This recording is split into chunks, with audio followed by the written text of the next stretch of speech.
بریم؟ نریم. از اردبیل اومدم.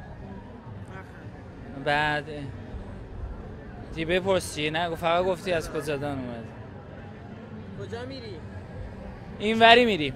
این وری به کجا میره؟ والا نمیدونیم نرفتیم چه ببینیم، حالا بریم ببینیم چی میشه دیگه.